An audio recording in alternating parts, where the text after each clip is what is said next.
bendiga. Es un gusto, voy a tratar de permanecer aquí, porque para salir en la tele, si me muevo allá me voy a perder.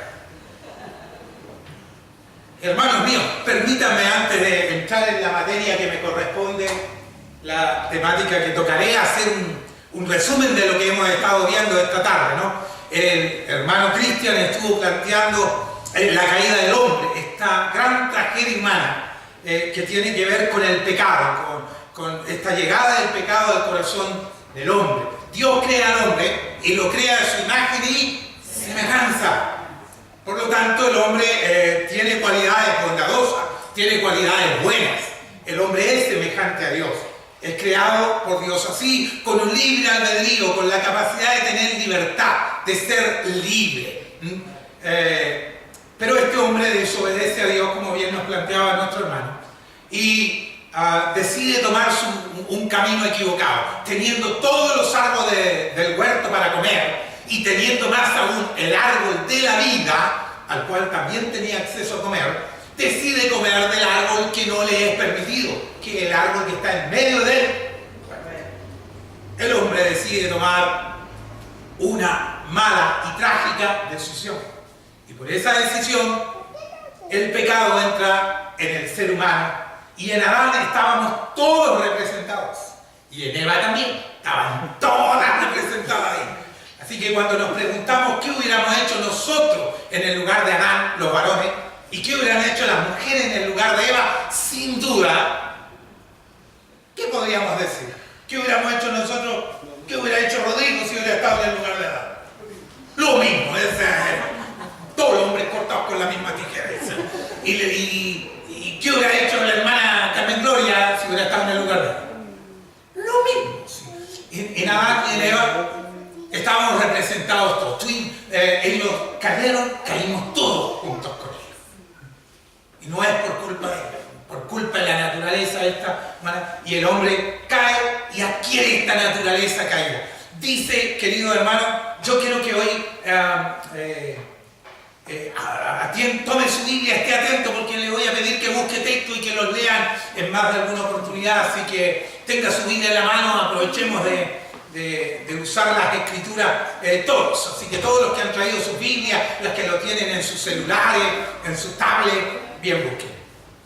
Fíjense usted que Génesis capítulo 5, ¿por qué dije Gálatas? Génesis capítulo 5, los primeros versículos, hablando de esto, estoy haciendo un resumen de lo que hablara nuestro hermano Cristian Chávez. En el capítulo 5 del Génesis dice, desde el 1 en adelante, este es el libro de las generaciones de Adán, el día en que creó Dios al hombre, a semejanza de Dios lo creó. Varón y hembra los creó, varón y hembra. Entonces pongamos énfasis en eso, ni que están metiendo la duda. Varón y hembra los creó y los bendijo y llamó el nombre de ellos Adán, el día en que fueron creados, o humanos, creados. Y vivió Adán ¿cuántos años? 130 años, y engendró un hijo. ¿A qué? A su semejanza, conforme a su imagen, y llamó su nombre. Nótese esto. ¿Ve que el hombre fue creado a imagen y semejanza de Dios? Pero el hijo de Adán, o los hijos de Adán, después de la caída, no fueron a imagen y semejanza de Dios. ¿Fueron a imagen y semejanza de quién? Ahí está el asunto, ahí está la madre del cordero, mi hermano. Que nosotros heredamos la imagen y la semejanza de un Adán caído. Heredamos, la naturaleza caída. Y eso quiere decir que somos esclavos del pecado. Que tenemos como gobernante, tirano y dictador al pecado. Él nos gobierna. El hombre caído está gobernado por el pecado. Es esclavo del pecado. No es dueño de sí mismo. Y esa es la triste tragedia y la gran desgracia del ser humano. Que su corazón está inclinado al mal. Está inclinado al mal. No busca a Dios, no ama ni puede tampoco, porque bien, como lo planteaba también nuestro pastor Elías, el hombre huye de Dios, escapa de Dios, no busca a Dios. No hay quien busque a Dios, no hay ni uno solo. No está en la naturaleza del hombre caído buscar a Dios. Por cuanto todos pecaron, están destituidos de la gloria de Dios. Porque la paga del pecado es lo que se ha estado viendo durante estos momentos. Entonces, el hombre con su naturaleza caída, muerto. ¿Qué hace un muerto? ¿Qué puede hacer un muerto? ¿Qué puede hacer un muerto? Nada. El muerto nada puede hacer, y la condición del hombre delante de Dios era una condición de una naturaleza muerta. Por lo tanto, tenía la gran desgracia de haber perdido su libertad, ser esclavo del pecado, y la gran desgracia de estar muerto para Dios, de lo que se llama en teología se me fue la palabra. Ayúdenme los pastores, por favor. La naturaleza caída del hombre, la corrupción total. Depravación, esa era la palabra, gracias Cristian. Menos mal que acá estamos para soplarnos, ¿no? Depravación total del hombre. Cuando el hombre cae, muere completamente. Queda alejado de Dios completamente. Y más aún queda con cero posibilidad de buscar a Dios. Y esa es la gran desgracia del ser humano. Esa es la gran desgracia. Pero como planteaba el pastor Elías, después viene Cristo. Y Cristo viene para redimirnos. Amén. Cristo viene para morir y pagar por nuestro pecado. Viene el Señor para darnos vida. Porque la paga del pecado es muerte, más, ¿qué dice? La dádiva de Dios es vida eterna en Cristo Jesús. La dádiva quiere decir el regalo, el don de Dios es Jesucristo. Y en la muerte de Jesucristo, en su muerte expiatoria, alcanzamos vida. Somos resucitados en Cristo Jesús. En su gracia y misericordia, el Señor tomó nuestro lugar y murió por nosotros. Y nos vino a dar vida y vino a romper esa ligación que teníamos con el pecado. Viene a darnos el Señor una nueva vida. Viene a darnos libertad. Como dice el texto, si el Hijo libertareis, seréis verdaderamente libres. En Jesús, el camino. Él es la verdad y Él es la vida. Y lo que planteaba el pastor Elías era justamente aquello. Es que si es cierto que el hermano Cristian planteó la muerte del hombre a causa del pecado, el pastor Elías nos vino a hablar de la esperanza en Cristo el Señor. Nos vino a decir de que tenemos esperanza por la gracia de Dios, por el regalo divino de Dios, hemos sido salvos. Amén. Y que ninguno de nosotros es salvo por obras. Como dice Efesios capítulo 2, salvos por gracia, ¿cierto? Y no por obras, para que nadie se gloríe. Salvos por gracia, por medio de la fe. Y esto no de vosotros, sino don de Dios. Eso es grandioso. Es grandioso saber, queridos, que los que estamos acá hemos sido salvos por la gracia y la misericordia de Dios. Que no había nada en nosotros, nada, que pudiese mover el amor de Dios. No, el amor de Dios no fue movido por nosotros. Fue su gracia, fue su amor, un don inmerecido. Siempre lo digo cuando hablamos de esto, digo un don inmerecido. Un don es un regalo inmerecido. Y lo ilustro con esto de que si usted a su hijo, si su hijo pasa de curso, usted dice, te regalo una bicicleta. Le dice a su hijo, ¿no? Si tú pasas de curso, yo te regalo una bicicleta. Pero si el hijo de padre pasa de curso y usted le da una bicicleta, ¿es aquello un regalo? ¿Es un regalo? ¿O es un premio? ¿Qué es? Es un premio. ¿Cierto? Es un premio. Porque él hizo algo. Se esforzó, estudió, pasó de curso. Y como él se esforzó, hizo algo, usted le da la bicicleta. Eso no es un regalo. Eso es un premio.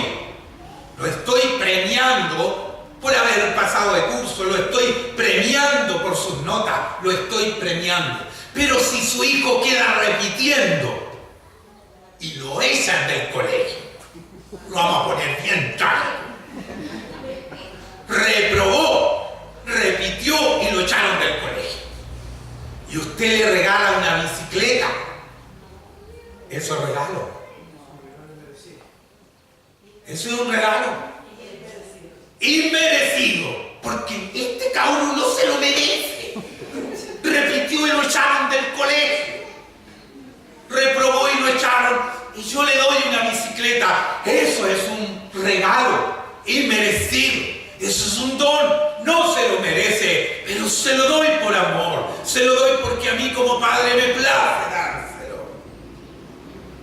Mire, eso es lo que pasó con nosotros. A nosotros nos pusieron a prueba y reprobamos. No fue malo. Nosotros en el Edén quedamos repitiendo. Véalo así. En el Edén quedamos repitiendo. Nos sacamos un rojo. Y más encima, nos expulsaron. Porque el hombre no solo fue reprobado, sino expulsado del Edén. O sea, lo mismo el cabro chico en el colegio.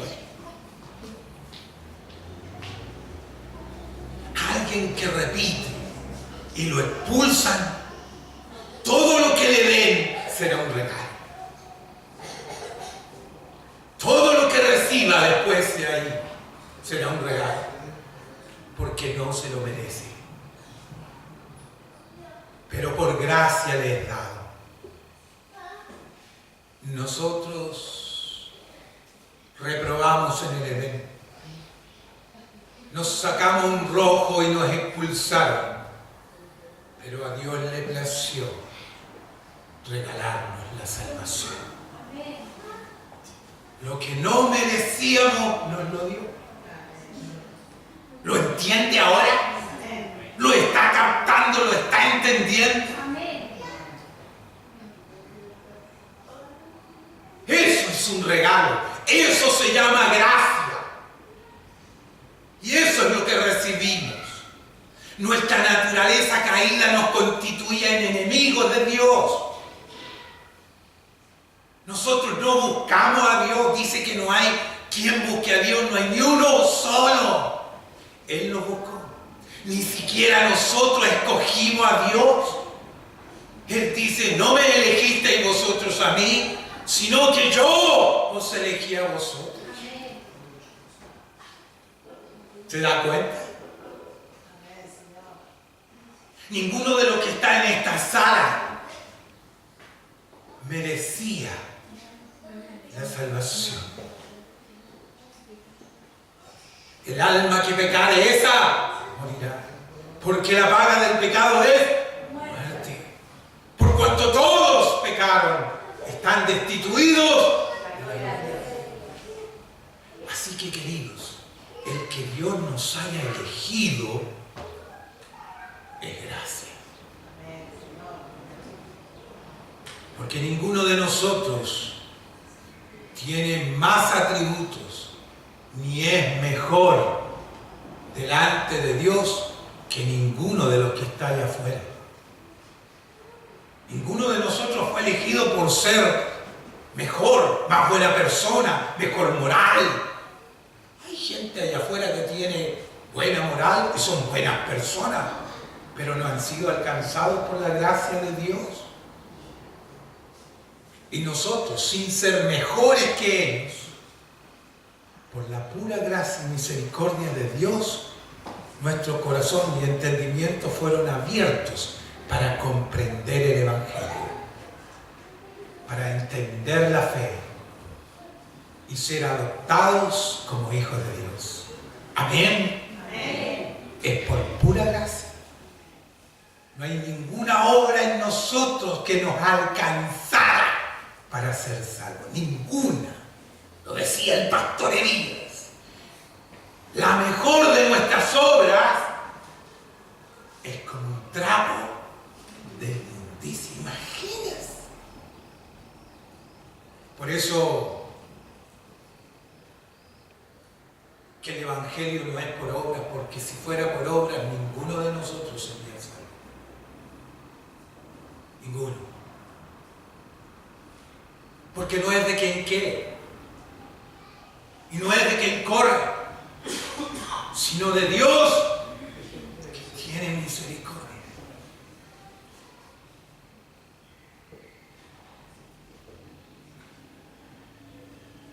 El Evangelio no se trata del hombre. El Evangelio se trata de Dios y de su obra. El Evangelio no consiste en el hombre y sus obras, sino en Dios y su obra en la cruz. La suma de nuestras obras no alcanza. Solo una obra nos salva, la obra de Cristo en la cruz. Y es eso lo que hasta aquí se ha estado planteando durante esta tarde. Para los que llegaron un poquito atrasados, los puse al día. Ahora lo que veremos es esto, la santificación. Dice este texto acá, santifícalos en tu verdad. Tu palabra es verdad. ¿Quién dijo eso? ¿Quién hizo esa oración? ¿Quién la hizo? Jesús. Jesús oró por nosotros. Jesús oró por ti. Jesús oró por mí. Uno cuando era chico y el pastor oraba por uno se sentía magnífico. El pastor oró por mí. Pero aquí, hermano, Jesús oró por ti. Y Jesús oró por mí. Y oró al Padre y le dijo, santifícalos. Bueno, santifícalos en tu verdad. ¿Quién es la verdad? Santifícalos en tu verdad. Tu palabra es verdad. Jesús es la verdad. Jesús es el verbo. Es en la persona y la obra de Jesús en que nosotros somos santificados. La santificación.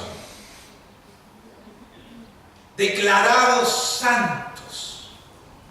¿Cuántos santos hay aquí? Levanten su mano los santos. Aquí hay pocos santos. ¿Dónde estoy, Señor?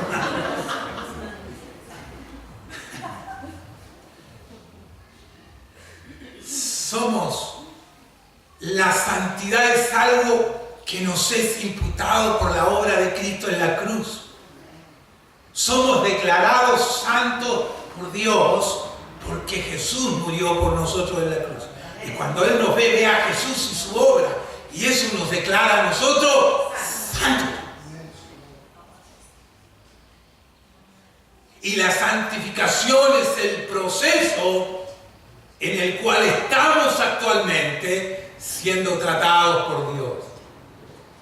Pero quiero decirles a los hermanos que no levantaron su mano, que si han tenido la experiencia del nuevo nacimiento,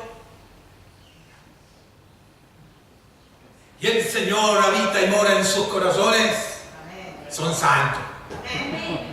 Lo que pasa es que cuando nos preguntan ¿cuántos santos hay aquí? Nos miramos nosotros y cada uno se conoce. ¿Cierto? Algunos miran a la señora, al esposo, levantan la mano al papá, a la mamá, ¿qué hay? Te pegan una pura mirada y mantenís la mano abajo nomás, ¿no? Te recuerdan todo el historial del diario, sin contar la semana que pasó. Pero no, cuando hablamos de santo,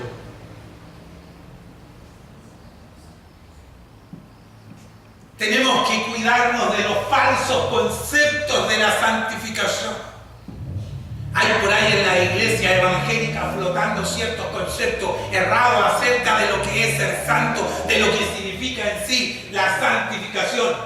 Primero, no es algo que recibimos por rogarlo, pedirlo. ¿Qué quiero decir con esto? Que la santidad no es algo que a usted se le dé porque usted se va a alargar a orar 40 días y va a ayunar 40 días para que Dios le dé santidad. La santidad no es meritoria. La santidad, al igual que la salvación, no es algo que usted se gane por su asistencia al culto. Récord a todo esto, no he faltado ningún culto, hasta en la semana vengo. Estoy en las hermanas, ¿sí o no? Estoy en las hermanas. Estoy en los jóvenes, estoy en los jóvenes. Estoy en los varones, estoy en los varones. De vuelta, me doy una vuelta por los músicos, estoy salvado. Tengo récord de asistencia a la iglesia. Eso no me da santidad. No me da santidad ganar un juego de espadas con la Biblia y ser el más rápido en encontrar texto. No me da santidad. No me da santidad haber nacido y criado en un hogar cristiano. No me da santidad. La santidad no es algo meritorio. No es algo que recibimos por nuestras rogativas, por nuestras plegarias, por nuestras acciones. El ser declarado santo es por la obra de Cristo en la cruz. Por eso somos declarados santos. Segundo concepto falso que puede haber de la santidad es que es algo espontáneo. Que esto no es que de un día para otro de carnal pasáis a ser súper espiritual. No, la santidad no es algo que funciona así como ¡pim! Un día viniste a un culto, pasaste adelante, pusieron la mano y ¡pim! Ya eres santo, nunca más voy a pecar. No es un acto espontáneo. Un acto que no es por alguna experiencia carismática que pueda llegar a tener, o porque participe en alguna conferencia donde los pastores tienen unas poleras especiales. Gracias a la producción, gracias a la producción. Que de aquí tú vas a salir de esta conferencia y vas a salir santo de acá, porque estuviste acá. No, la santificación, la santidad no es algo que sucede espontáneamente de un día para otro, en el sentido de que cambiamos de ser carnales, a ser súper espirituales. Eso no sucede en la vida de ningún creyente. Los santos no son seres con superpoderes para hacer milagros. Ese es otro concepto que hay de los santos, ¿cierto? San Sebastián, San Padre Hurtado, que son tipos que los sometieron a un juicio, hicieron ahí unos requisitos para que los declaren santos, ¿no? Tienen que haber tenido una vida intachable, tienen que haber hecho algunos milagros y esos milagros tienen que estar comprobados con certificados médicos y cuestiones así. Yo algo he leído, nomás estuve averiguando por ahí en San Google acerca de cuáles eran los requisitos que la Iglesia Apostólica Romana, por ejemplo, considera para nombrar a alguien santo.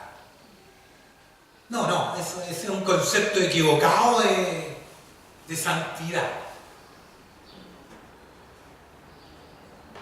No hay que hacer un milagrito por ahí para que te nombren santo. Si fuera así, hay algunas hermanas acá que las hubiéramos santificado porque algunas de verdad hacen milagros para sostener la casa de verdad. Y a los que son profesores para aguantar a algunos alumnos. Pero la santidad no tiene que ver con hombres con superpoderes que hacen milagros. No, Señor, no. Eso no es el concepto bíblico de la santidad. Otro concepto falso acerca de la santidad: no es un segundo paso después de la justificación.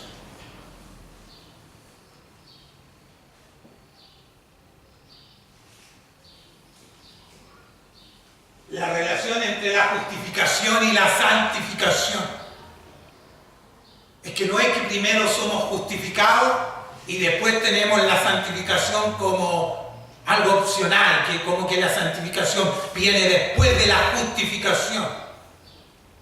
¿Alguien me puede buscar, por favor, Romanos capítulo 5, versículo 1? Justificados pues por la fe, tenemos paz para con Dios por medio de nuestro Señor Jesucristo. Justificados pues por la fe, tenemos que paz para con Dios por medio de nuestro Señor Jesucristo. Usted no puede tener paz con Dios a menos que sea santo, a menos que sea declarado santo, porque Dios no tiene comunión con el pecado. Y Dios, como alguien lo nombró acá, Dios es santo, 3 veces santo. Él es pura santidad.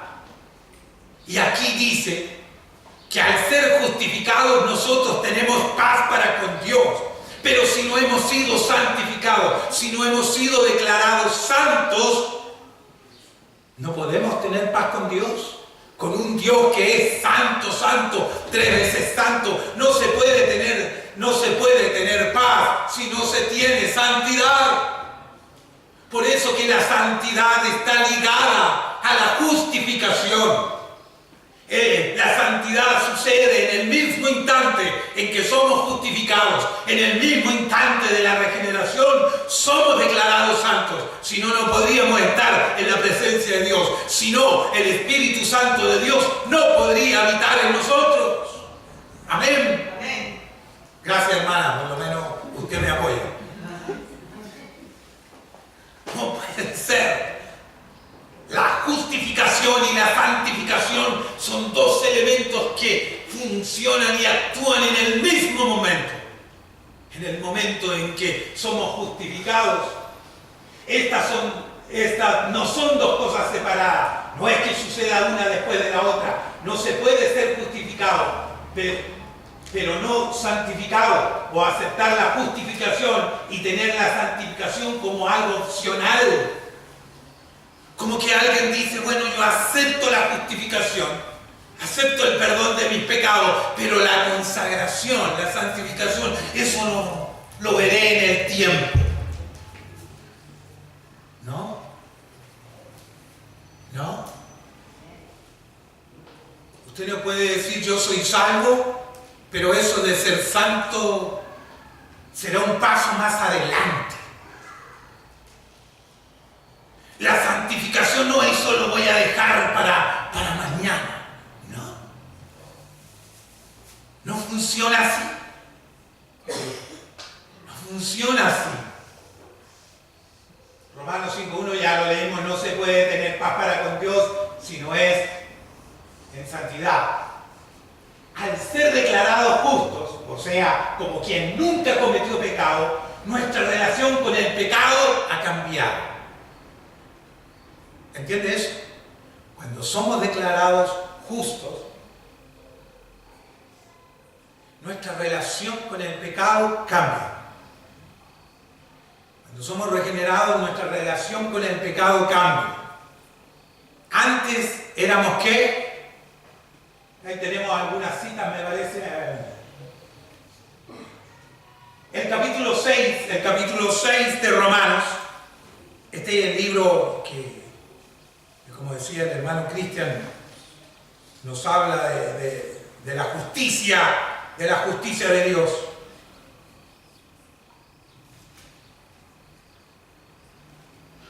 No sé por qué mi tablet cuando estoy adelante nunca me funciona, hermano. Ay, Señor. Romanos capítulo 6,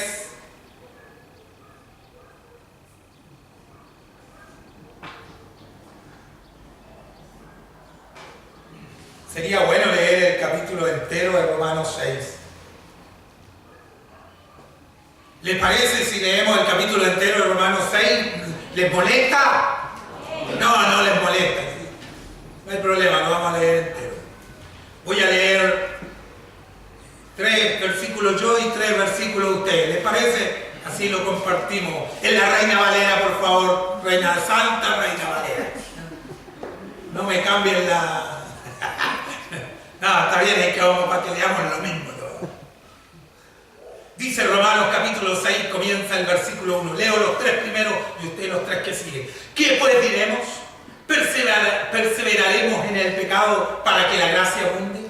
En ninguna manera, porque los que hemos muerto al pecado, ¿cómo viviremos aún en él? ¿O no sabéis que todos los que hemos sido bautizados en Cristo Jesús hemos sido bautizados en su muerte? Porque somos sepultados juntamente con él para muerte por el mismo, a fin de que como Cristo resucitó de los muertos por la gloria del Padre, así también nosotros andemos en vida nueva. Porque si fuimos marcados juntamente con él en la semejanza de su muerte, así también lo seremos en la de su resurrección. Sabiendo esto, que nuestro viejo hombre fue crucificado juntamente con él, para que el cuerpo del pecado sea destruido, a fin de que no sirvamos más al pecado. Porque el que ha muerto ha sido justificado del pecado, y si morimos con Cristo, creemos que también viviremos con él, sabiendo que Cristo, habiendo resucitado de los muertos, ya no muere. La muerte no se enseñoreará más de él, porque en cuanto murió, al pecado murió una vez por todas, mas en cuanto vive, para Dios vive. Así también nosotros considerados muertos al pecado, pero vivos para Dios en Cristo Jesús, Señor nuestro. No reine pues el pecado en vuestro cuerpo mortal, de modo que lo obedezcáis en sus concupiscencias. Ni tampoco presentéis vuestros miembros al pecado como instrumentos de iniquidad, sino que presentaos vosotros mismos a Dios como vivos entre los muertos, y vuestros miembros como instrumentos de justicia, porque el pecado no se enseñoreará de vosotros, pues no estáis bajo la ley, sino bajo la gracia. ¿Qué pues pecaremos? ¿Por qué no estamos bajo la ley, sino bajo la gracia? En ninguna manera. ¿No sabéis que si os sometéis a alguien como esclavos para obedecerle, sois esclavos de aquel a quien obedecéis, sea del pecado para la muerte, o sea de la obediencia para la justicia? Pero gracias a Dios, que aunque erais esclavos del pecado, habéis obedecido de corazón aquella forma de doctrina a la cual fuisteis empleados. Y libertados del pecado, vinisteis a ser siervos de la justicia. Hablo como humano, por vuestra humana debilidad, que así como para iniquidad presentasteis vuestros miembros para servir a la injusticia y a la iniquidad, así ahora para santificación presentad vuestros miembros para servir a la justicia. Porque cuando erais esclavos del pecado, erais libres acerca de la justicia.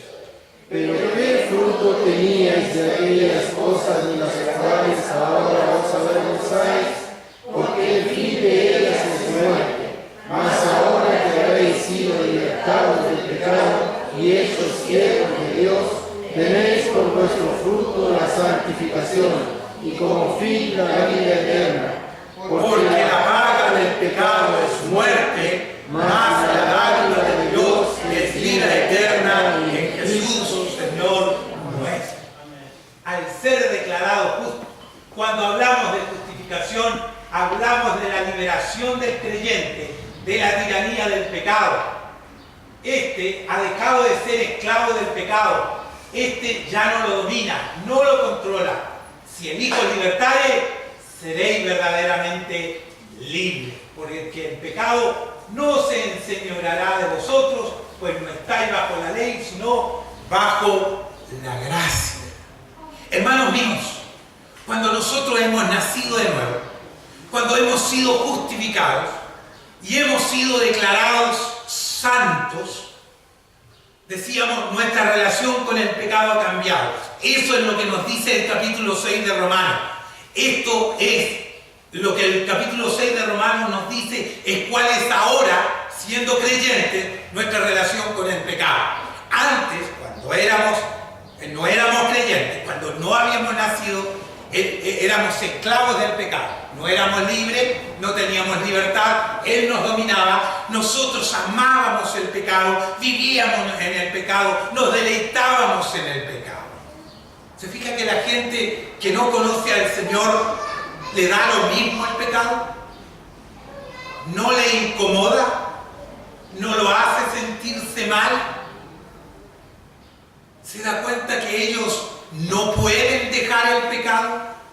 ¿No pueden luchar con el pecado? Y no quieren tampoco. ¿Cierto? Así éramos todos nosotros antes. Antes nos daban lo mismo los pecados. Pecar, no pecar. Más aún, habían pecados regalones.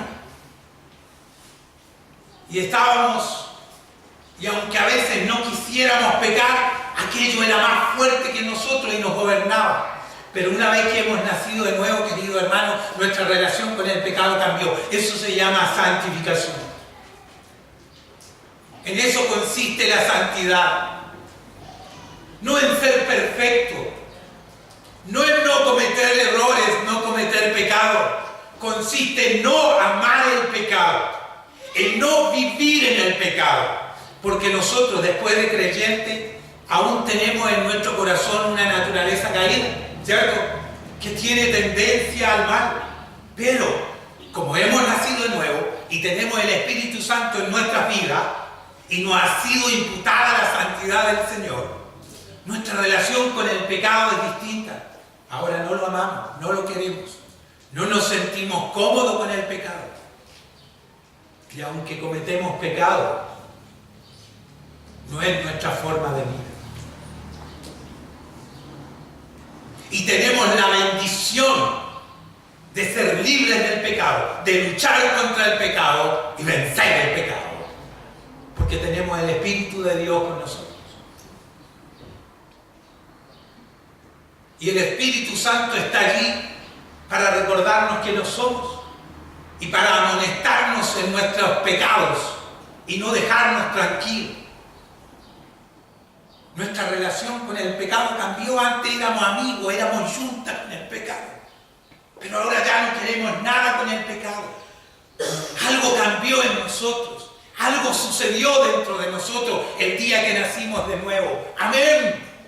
Y a eso le llama Dios, a esos, a los que ya, a pesar de que pecan, pero ya no aman el pecado, ya no viven el pecado, ya no se deleitan en el pecado, se sienten incómodos con el pecado, a esos Dios les llama santos. Así que santos no son los que no pecan. Santos son los que no aman el pecado. Santos son los que no se deleitan en el pecado. Entonces podría volver a hacer la pregunta y preguntar: ¿cuántos santos hay acá? Y ya es más fácil, ahora levantaron más la mano. Me faltan unos cuantos todavía, pero al final espero que conseguimos. Así que cuando uno ve esto de la santificación, querido, es por gracia, es por la misericordia del Señor. Nos ayuda en nuestras debilidades. Somos santos, no porque seamos perfectos, somos santos porque ya no amamos el pecado, porque ya no nos deleitamos en él, porque ya no vivimos en él. Por eso somos santos. La santificación, este trabajo de Dios que Él está haciendo en nuestras vidas, va avanzando, va yendo hacia adelante.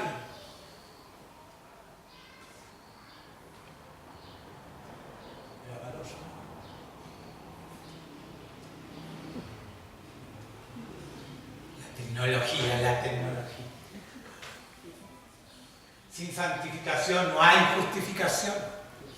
Lo que decía hace un rato, que de repente pensar que la justificación es algo que podemos adquirir, ser justificados, ser salvos, pero que la santidad es algo que es opcional, no es así. Porque nadie que haya sido justificado puede renunciar a la santificación. Queda claro entonces que quien ha nacido de nuevo es porque ha sido justificado y por lo mismo ha sido declarado santo, no por sus obras, sino por gracia. Efesios 2, 8 y 9, ¿qué dice? Porque por gracia sois salvos por la fe, y esto no de vosotros, pues es don de Dios. 9. No por obras, para que nadie se gloríe. Amén. Queda claro entonces que quien ha nacido de nuevo es porque ha sido justificado y por lo mismo ha sido declarado santo, no por sus obras, sino por gracia. Por gracia. La santificación no se gana. La santificación no es algo que como decíamos hace un rato, se alcance por mérito personal. Es un regalo de Dios a nuestras vidas, liberarnos del pecado, hermano. Liberarnos del yugo del pecado. Liberarnos de la esclavitud del pecado. Liberarnos del gobierno del pecado. Liberarnos de la tiranía del pecado. Ha sido un regalo de Dios. La santidad nos ha sido dada por gracia, por misericordia. La santificación es un proceso continuo que terminará cuando estemos con Él en gloria. Filipenses 1:6 dice: estando persuadido de esto, que el que comenzó en vosotros la buena obra, la perfeccionará hasta el día de Jesucristo. Esto nos habla de la doctrina de la perseverancia de los santos. Santos, sí, santos. El que comenzó en vosotros la buena obra, Él la perfeccionará. Amén. ¿Quién nos ayuda, queridos, en nuestra santificación, sino a el Señor? Él trabaja en nuestras vidas, Él está trabajando. Él está obrando en nuestras vidas para perfeccionarnos. Lo hace a través de las pruebas, guiándonos a través de la palabra. Nos hace en la comunión de los santos. Él nos ayuda. Lo que Él comenzó en nosotros un día, Él lo completará. Dice que Él nos establecerá, que Él nos confirmará, que Él nos afirmará. Todo lo hace Él. Porque nosotros, en nuestras fuerzas, con nuestras obras, ¿qué podríamos hacer, hermano? ¿Qué podríamos hacer? ¿Seríamos capaces nosotros de llegar hasta el final de la meta? Si la salvación dependiera de sus obras, si llegar al final de su carrera dependiera de usted y de sus obras, ¿usted podría llegar? ¿Podría llegar usted con su fuerza, con su obra? ¿Podríamos nosotros ser fieles hasta el final? Si cuando nos proponemos algo, hermanos míos, no, y ahora sí que nos faltan los cultos. ¿Cuánto duramos? No, ahora sí me propongo, voy a orar todas las mañanas. Me voy a levantar a las 6 horas antes de irme al trabajo. ¿Cuántos han hecho esa promesa? Levanten la mano. ¿Cuántos han dicho a las 6, todos los días a las 6, antes de irme a trabajar, voy a doblar mis rodillas y voy a orar? ¿Cuántos la han hecho? Yo la hice. Yo la hice cuántas veces. Si duré una semana, fue lo que más duré.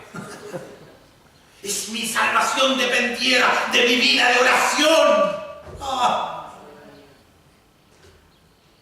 Si mi salvación dependiera de mi consagración con mis fuerzas, no llegaríamos, hermano. No llegaríamos. Nosotros no llegaríamos. Por eso que cuando lleguemos a la presencia de Dios, no podremos llegar ahí a decirle, Señor, llegué. No.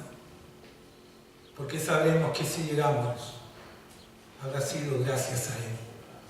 Por eso que se dice en las Escrituras que las coronas que recibieron los santos, que las hicieron, que hicieron las coronas, las pusieron a los pies de Él. ¿Por qué?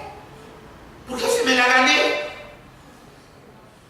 Ni tiene perlita más encima porque llega a mis primos, ni que los chicos y que algunos le agregan perlita a la corona, te ganaste una perlita porque trajiste un compañero curso a la iglesia. ¿Y a dónde sacaron las perlitas? La corona. ¿Por qué la ponen a los pies del Cordero? ¿Por qué? Porque es gracias a Él. Porque todo es de Él. Porque el Evangelio consiste en Dios, no en nosotros. Consiste en su obra y no en nosotros. Porque son sus méritos y no los nuestros. Así que no piense que allá en el cielo le van a dar una corona llena de perlas por todo lo buen cristiano que usted hace. Porque si fuera por eso, con suerte nos pasan un gorrito de esos cambuchos de diario. ¿Conoce esos cambuchos que decían los maestros antes de diario? Si nos premiaran en el cielo por nuestra obra, por favor. Pero ¿por qué nos van a dar una corona? ¿Por qué nos van a dar una corona? Porque es un regalo de Dios, hermano.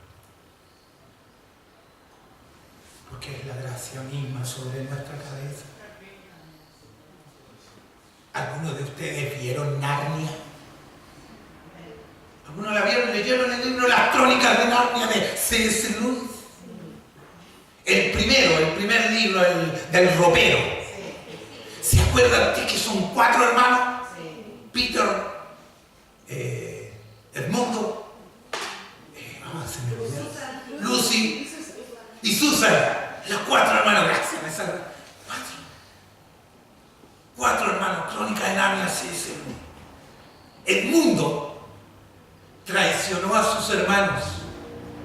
Los traicionó porque la bruja le ofreció unos dulces, unas cuestiones y este quedó fascinado. Y traicionó a sus hermanos. Y por esa razón la bruja lo viene a cobrar y se lo quiere dejar para ella, porque dice, este traicionó, y la tabla y la ley dice que el que traiciona, paga. Y por eso el león conversa con la bruja en una conversación lejos por ahí, se pone de acuerdo con ella y el león decide morir en el lugar, en la piedra sagrada, en el lugar del mundo. Y paga el precio por el mundo, para liberarlo del dominio de la bruja. Los que no han leído el libro, léanlo. Y es interesante porque cuando termina el libro 1, cuando termina ese capítulo, hay algo que aparece ahí, que es cuando están los cuatro hermanos y los coronan, y que los coronan a los 4. Y a Peter le dan una corona de el rey valiente. Al otro no me acuerdo, reina, no me acuerdo cuánto, al otro. Pero al mundo, ¿sabe qué corona le pone? ¿Quién se acuerda? ¿Qué corona?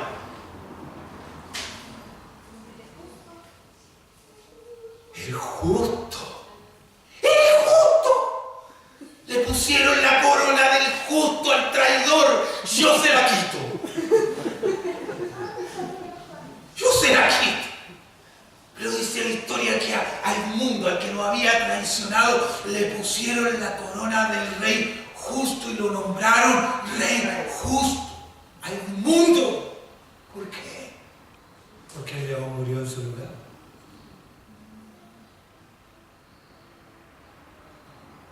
¿Por qué nos pondrán una corona? ¿Por qué nos declararán justos en el cielo? ¿Por qué nos declararán hijos de Dios? ¿Por qué nos declararán santos? ¿Por qué? Si nosotros traicionamos igual que el mundo, traicionamos a nuestro Cristo.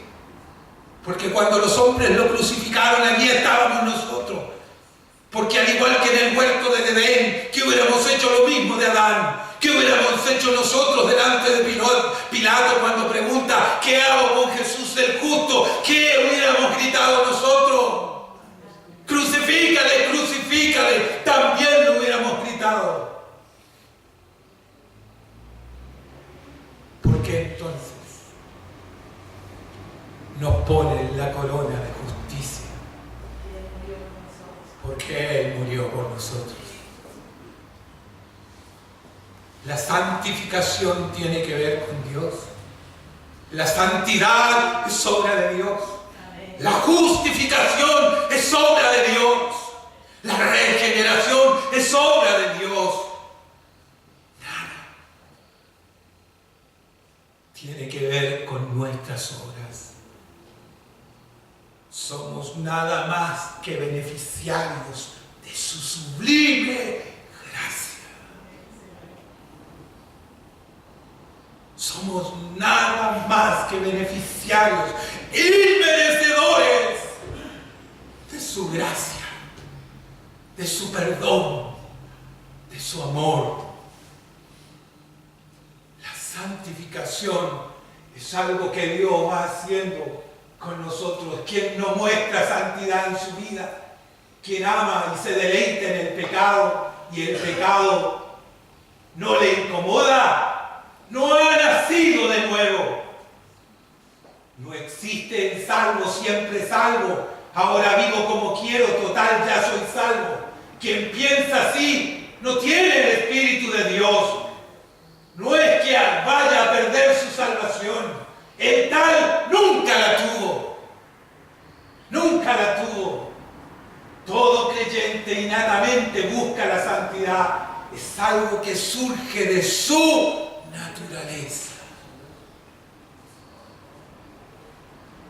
Hermano mío,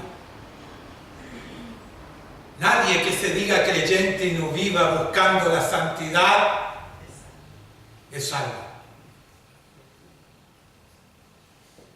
Nadie que no ame la santidad se puede decir que ha sido justificado o que ha nacido de nuevo. Querido, querida, si tú amas el pecado y te deleitas en el pecado y no te incomoda el pecado, ten cuidado. Es probable que no hayas sido alcanzado por la gracia de Dios aún. Es probable que no seas salvo. Es muy probable que no seas hijo de Dios. Es muy probable de que aún seas esclavo del pecado. Y si alguno en esta sala se sintiera así,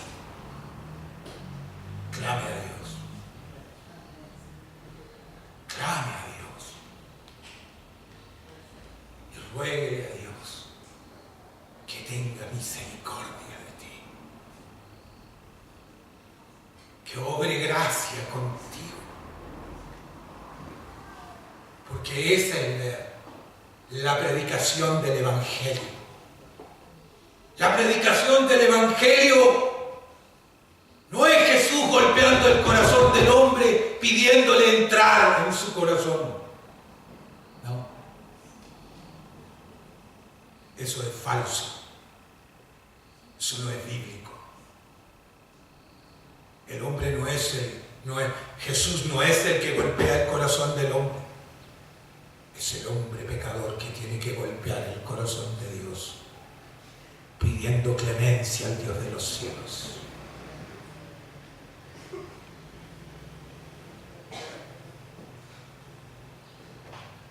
He visto en internet una imagen que aparece un Jesús parado en una puerta y afuera niebla. Y un escrito que dice, tengo frío, ¿me dejas entrar? ¿Lo ha visto usted? Si tengo frío, ¿me dejas entrar? Si lo dejas entrar, ponle amén. ¿Qué Jesús es ese? ¿Es el de la Biblia? No. Ese es el de Facebook. Y el Jesús de Facebook nos salva. Ese Jesús de Facebook parece un pordiosero pidiendo y rogando limosna. Ese no es mi Cristo. Ese no es el Dios de las Escrituras. El Dios de las Escrituras es grande, Rey, fuerte y poderoso. Quien dice del que quiero tener misericordia, quiero, y del que no, no. Ese es mi Dios. Así le dijo el Señor a Moisés, ¿no?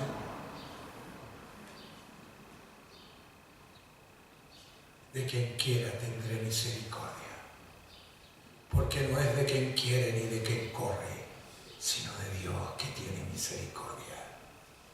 Por eso, queridos hermanos, los que han nacido de nuevo,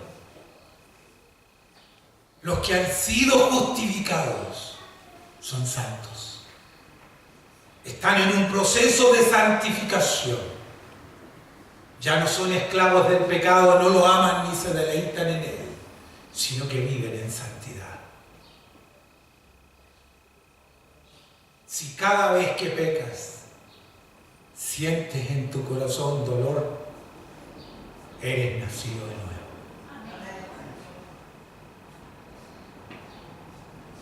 Si cada vez que pecas te duele el corazón y entiendes que debes correr a los pies de Cristo para confesar tu pecado, de Él el perdón, entonces has nacido de nuevo. Y sepas una cosa, que si eres nacido de nuevo y has sido justificado y estás manteniéndote en un pecado, sepas que Dios te va a disciplinar, que la disciplina de Dios caerá sobre ti, porque el Padre al Hijo que ama, disciplina. Si eres disciplinado de Dios, da gracias a Él, porque eso quiere decir que eres hijo de Dios, que has nacido de nuevo. Esa es la evidencia de haber nacido de nuevo, ser disciplinado por el Señor, ser quebrantado por el Señor. Es señal de que has nacido de nuevo. Así que no temas la disciplina del Señor. No te niegues a la disciplina del Señor a causa de tu pecado, porque eso no es otra cosa que la muestra más grande de amor de tu Padre por ti.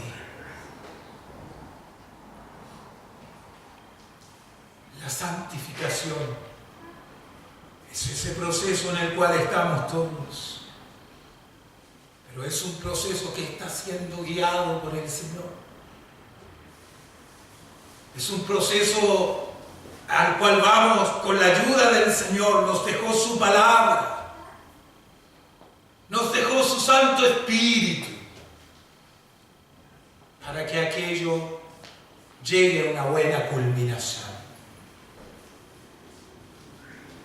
El que comenzó en vosotros la buena obra, la perfeccionará.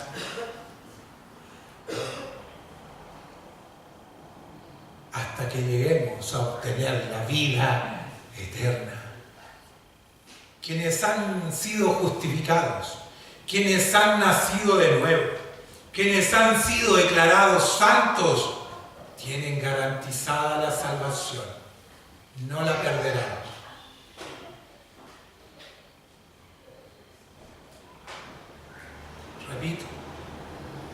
los que han nacido de nuevo, los que han sido justificados, los que han sido declarados santos, los que tienen el Espíritu de Dios, los que son hijos de Dios, tienen garantizada la salvación. No la perderán. No la perderán. Porque no eres tú quien se ha tomado de la mano de Dios, es Dios quien tomó tu mano. Eso da seguridad. Eso es el Evangelio. Lo demás es religión. Pero el Evangelio te da seguridad de salvación. Te da tranquilidad de que en medio de tus debilidades y en medio de tu lucha cotidiana contra el pecado, el Señor está contigo. Y si caes y tropiezas y vas y confiesas tu pecado al Señor, Él es fiel y justo para perdonar nuestros pecados y librarnos de toda maldad. Lo dice la Escritura. Qué bueno el Evangelio, hermano. Qué bueno es el Evangelio. Gracias a Dios que Él nos reveló esta verdad al corazón. Los santos. ¿Cuántos santos hay aquí?